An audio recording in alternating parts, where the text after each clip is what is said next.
नमस्कार दोस्तों, मेरा नाम राहुल कुमार है और एक बार फिर आप सभी का स्वागत है मेरे चैनल राहुल कुमार स्पीक्स पे। हम फेसबुक और यूट्यूब दोनों पे अवेलेबल हैं। दोस्तों, आज से एक नई सीरीज़ की शुरुआत करता हूं और इस सीरीज़ में हिंदी कविताओं में जो छुपा हुआ लेसन्स है, जो छुपी हुई लर्निंग्स हैं, हमारे हिंदी कवियों ने हम तक पहुंचाया है, इसे मैं आप तक पहुंचाने की कोशिश करूंगा।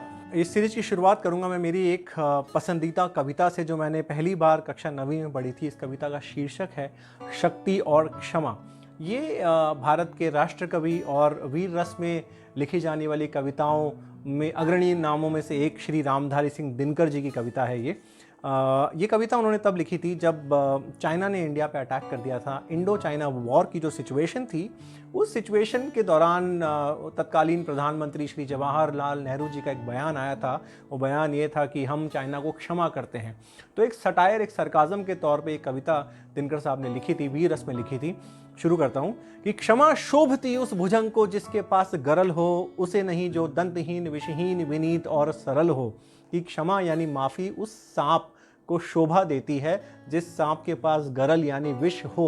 सांप की ताकत उसका जहर होता है, उसका विष होता है। वो सांप आपको क्या क्षमा करेगा जिस सांप के दांत तोड़ दिए गए हों, जो विनीत हो, जो सरल हो। हाँ, कहने का मतलब ये है कि एक व्यक्ति में अगर शक्ति और सामर्थ्य है तो ही वो सामने वाले को क्षमा करने का मादा रखता है। बिना ताकत, शक्तिहीन, ताकतहीन व्यक्ति किसी को क्या क्षमा करेगा। इसको समझाने के लिए श्री दिनकर साहब ने रामायण का एक प्रसंग उठाया और इन पंक्तियों के द्वारा मैं आप तक पहुंचाता हूं प्रसंग कि प्रभु श्री राम जब माता सीता की खोज में निकले तो बीच रास्ते में एक विशालकाय समंदर आ गया और 3 दिन तक प्रभु श्री राम उस विशालकाय समंदर से याचना करते रहे कि हे समंदर, हमें रास्ता दीजिए। कि 3 दिवस तक पथ मांगते रघुपति सिंधु किनारे, बैठे पढ़ते रहे चंद अनुनय के प्यारे प्यारे। उत्तर में जब एक नाद भी उठा नहीं सागर से, उठी अधीर धधक पौरुष की आग राम के शर से। कि थे तो श्री राम भगवान, लेकिन मर्यादा पुरुषोत्तम भी कहा जाता था। तो अपनी मर्यादाओं को ना लांघते हुए उन्होंने उस विशालकाय समंदर के सामने 3 दिन तक प्रार्थना किया कि भाई मुझे अपनी पत्नी को लेने लंका जाना है, आप मुझे रास्ता दीजिए। लेकिन अहंकार, दंभ में चूर सागर एक शब्द भी नहीं बोला, 3 दिन तक प्रार्थना करते रहे। लेकिन जब उत्तर में एक शब्द सागर ने नहीं दिया, तब उठी अधीर धधक पौरुष की आग राम के शर से। उस वक्त प्रभु श्री राम ने अपना सामर्थ्य जताते हुए गांडीव उठाया और बांध चढ़ाते हुए बोले कि हे समंदर, अगर आज भी तूने मुझे रास्ता नहीं दिया तो मैं तुझे सुखा दूंगा। सिंधु दहतर त्राही त्राही, आ गिरा चरण में, चरण पूज दास्ता ग्रहण की, बंधा मूड बंधन में।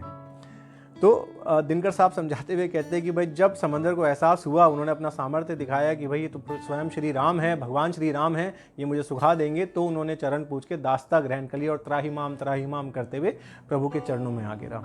तो कहने का मतलब ये है दोस्तों कि 2 तरह की चीज़ें हैं जो ज़िंदगी में हमें कभी नहीं भूलनी चाहिए। पहली तो ये कि अगर आप किसी को क्षमा करना चाहते हैं, अगर आप बार बार ये कहते हैं कि मैं तुम्हें माफ़ करता हूँ, तो सबसे पहले अपने सामर्थ्य को पहचानिए कि आप वाकई में वो सामर्थ्य रखते हैं कि सामने वाले को क्षमा कर सकें। और दूसरा, अपने अहंकार, अभिमान, दंभ को इतना बड़ा मत कर लीजिए कि आप सामने वाले के सामर्थ्य को पहचान ना भूल जाएं। तो ये 2 लर्निंग्स मेरे जीवन में मैंने उतार के रखी है, मुझे बड़ी काम आती है। उम्मीद करता हूँ कि आपको भी बड़ा अच्छा लगा होगा और इसे आप अपने जीवन में उतारने की कोशिश कीजिए। किसी भी तरह का कोई सवाल हो, क्वेश्चन हो तो आप कमेंट बॉक्स में डालिए। हम कोशिश करेंगे कि आपके उन सभी सवालों का जवाब हम ज़रूर दें। उम्मीद करता हूँ ये वीडियो आपको पसंद आया होगा। बहुत जल्दी फिर मिलूंगा एक और कविता के साथ और कुछ नई लर्निंग के साथ। तब तक के लिए please like our videos, comment कीजिए और शेयर कीजिए और इसी तरह से हमारे प्यार अपना बांटते रहिए। शुक्रिया, थैंक यू और बहुत जल्दी मिलते हैं।